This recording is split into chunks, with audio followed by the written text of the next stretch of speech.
Setelah panggilan video dengan timnya berakhir, Satrio masih berdiri di ambang mulut gua.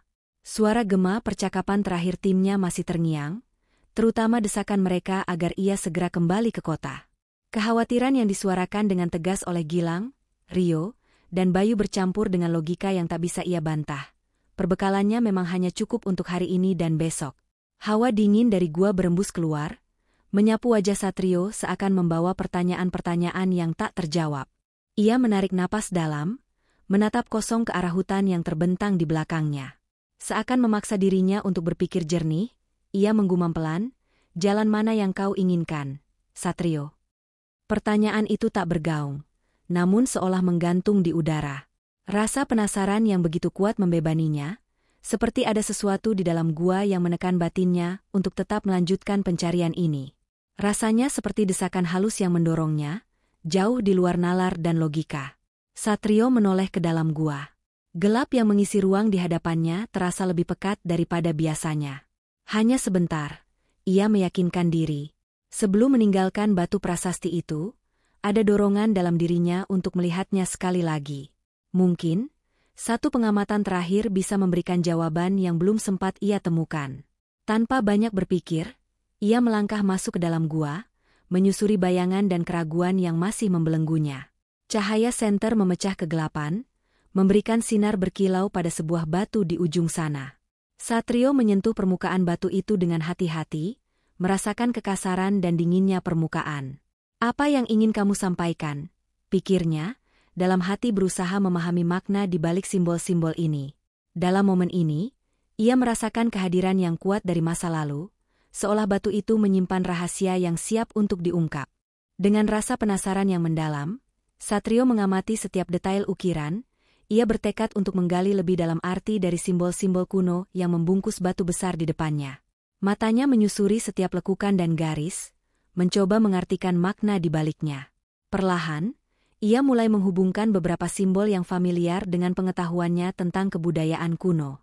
Salah satu simbol, yang berbentuk lingkaran, terlihat di atas garis-garis melengkung di sekelilingnya. Tepat di bagian tengah, ukiran lebih besar tampak menyerupai pohon dengan beberapa batang yang terputus. Sedangkan di bagian bawahnya terdapat beberapa orang yang sedang memeluk badan pohon itu, dengan wajah menghadap ke atas, bibir terbuka. Satrio merasakan desiran semangat saat menyadari bahwa simbol-simbol ini mungkin mengisahkan pada sebuah suku pedalaman yang hidup dalam harmoni dengan alam, memanfaatkan kekayaan sumber daya di sekitar mereka. Namun, saat ia terus menjelajahi ukiran-ukiran lainnya, rasa bingung mulai menggelayuti pikirannya. Ada banyak simbol lain yang terlihat tidak familiar, bentuknya aneh dan kompleks. Sebuah simbol menyerupai makhluk berbadan besar dengan kepala berbentuk aneh, mungkin menggambarkan dewa atau makhluk mistis yang pernah dipuja, atau bahkan ditakuti oleh suku tersebut. Satrio berpikir sangat keras, ia hanya bergelut dengan simbol-simbol yang ia rasa familiar untuknya. Sebuah lekukan bergelombang dengan simbol lingkaranan, menjadi titik awal fokusnya saat ini. Lengkungannya, seperti menggambarkan beberapa pegunungan, atau bukit. Sedangkan simbol lingkaran ini terlihat aneh. Biasanya ini melambangkan suatu daerah yang subur. Tapi mengapa para pengembala ini menunjuk ke arah sana? Lingkaran ini juga jelas bukan matahari. Gumam Satrio, mencoba mencari arti dari simbol-simbol yang tertoreh. Selain simbol yang diartikan Satrio sebagai pegunungan dan bulan, tampak juga beberapa pengembala yang sedang menuju ke arah bulan tersebut, seolah-olah mereka sedang mengikutinya. Matahari terbit dari timur, dan terbenam di barat. Simbol matahari biasanya digambarkan dengan garis-garis vertikal di sekitarnya. Ini berarti sesuatu yang bisa mereka lihat setelah matahari terbenam. Mungkinkah ini bulan, atau bintang? Sejenak Satrio terdiam, butiran keringat mulai mengalir lembut dari pelipis matanya. Pandangan Satrio beralih pada beberapa ukiran yang menggambarkan sekelompok pengembala dengan lengan menunjuk pada simbol lingkaran. Jika ini mengisahkan peperangan, pasti mereka digambarkan memegang beberapa senjata, baik itu tombak ataupun seekor kuda. Tapi mengapa mereka justru membawa hewan berkaki empat, seperti domba?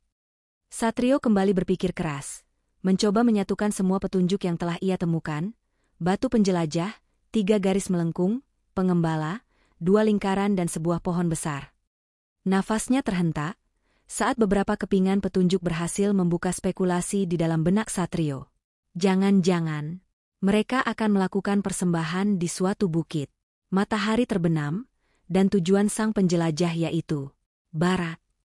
Tanpa pikir panjang, Satrio segera membuka peta dan kompasnya untuk memastikan jika dugaannya itu benar.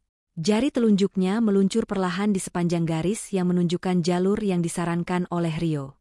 Ayolah, di mana titiknya? 3 lembah di sudut barat. Apakah ada? Gumamnya pelan, matanya fokus meneliti setiap detail.